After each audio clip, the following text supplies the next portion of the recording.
ঝেন্টু আর পেন্টু ছিল দুই বন্ধু। তারা দিচ্ছিল এক পুরনো ঘরের সামনে আড্ডা দিতে দিতে হঠাৎ ঝেন্টু বলল, কি করছিস রে ভাই?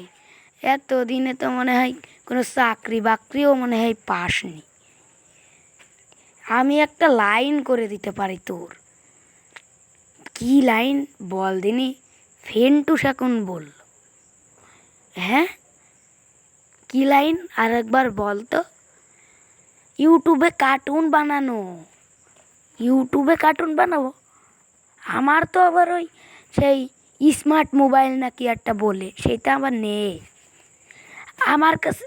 ঠিক। ফেন্টু আবার বলল, আমার কাছে একটা পুরনো মোবাইল আছে, তুই যদি 2-4 হাজার টাকা দিস তাহলে দিয়ে দিতে পারি। ঠিক আছে, তুই আমাকে শিখিয়ে দিস কেমন করে করে। নে চুমুক দে।